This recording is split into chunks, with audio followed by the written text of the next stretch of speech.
All right, Pops, when it comes to buying a new car, the price that the manufacturer sets, that MSRP, unfortunately, it keeps going up, up, and up. We've got some research back at CarEdge.com tracking the increases in manufactured suggested retail prices and how they track against inflation. And we have some announcements from automakers of their new 2024 pricing.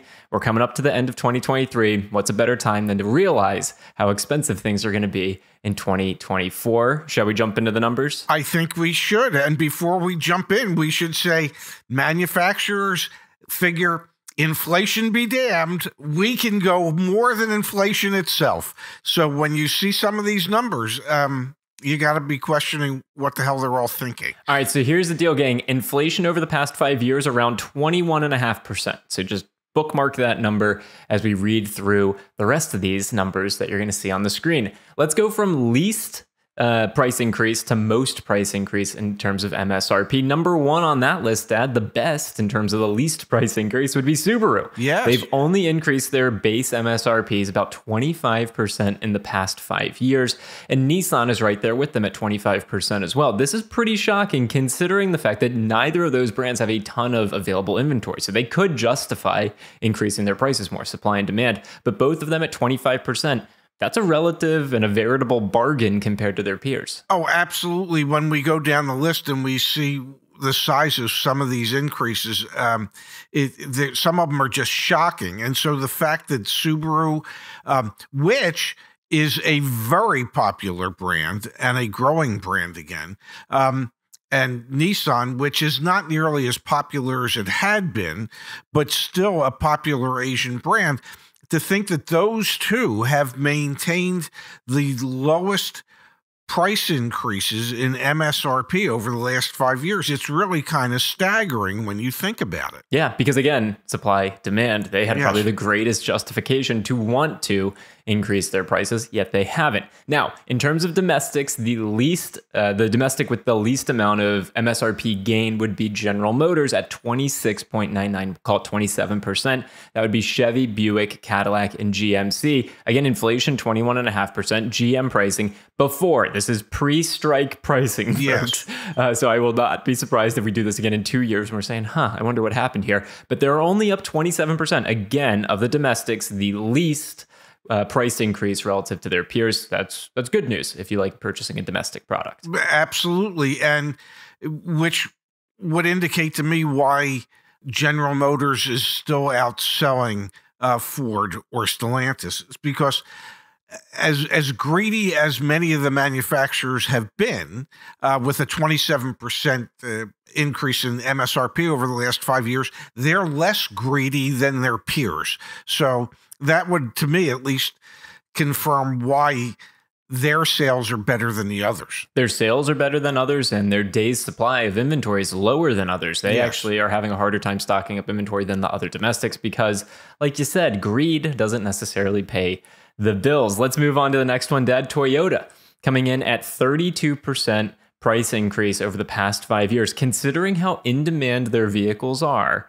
that's pretty remarkable. We've got one of the special examples I wanted to demonstrate was the Toyota Highlander is actually seeing a $2,500 price hike moving into the new year. That's because Toyota axed the entry-level option and replaced it with a higher trim option for $2,500 price bump, but still only up 32% considering the fact that earlier this year or last year, their head of North American sales said they might see a $50,000 average transaction price for Toyota. I'm surprised that Toyota's only at a 32% price increase. Yes, that is indeed surprising. And the fact that Honda's not that far behind at 37%.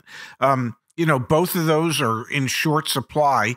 And both of those, I think you can determine that the percentage of increase is due to the fact that they've dropped their base models. So the new base models were a trim level above the base in the past.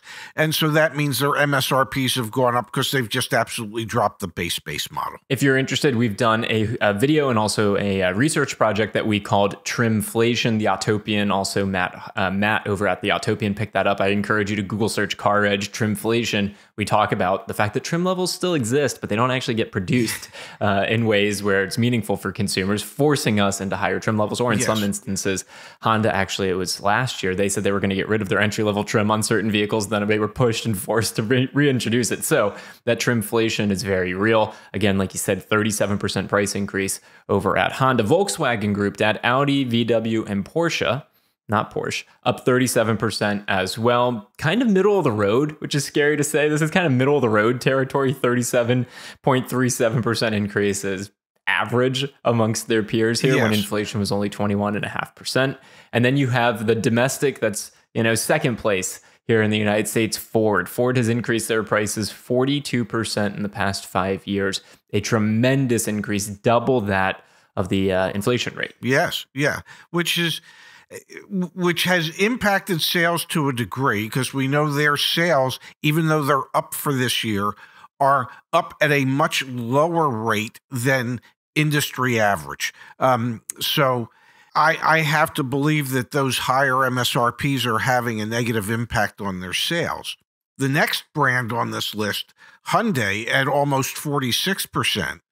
Hyundai Kia, well, even though they have more than doubled their MSRPs as opposed to inflation in the past 5 years, their sales are, well, it's only fair to say skyrocketing. They have seen greater growth than they had in the previous 5 years. And I think the reason for that, Zach, is even with an almost 46% increase in MSRPs, their cars are still less expensive than their peers, than their other Asian brands. And I think that's what makes them appealing to so many people who are buying them. Now, the worst offender in terms of MSRP increases would be Stellantis. Those would be the brands Chrysler, Dodge, Jeep, Ram, Alfa Romeo, and Fiat. Their prices, their MSRPs have gone up a staggering, I'm going to round it up, folks, 49% in the past 5 years. We see this manifesting itself in those Ram pickup truck prices, the average transaction price for a Dodge being astronomically higher than it was 5 years ago.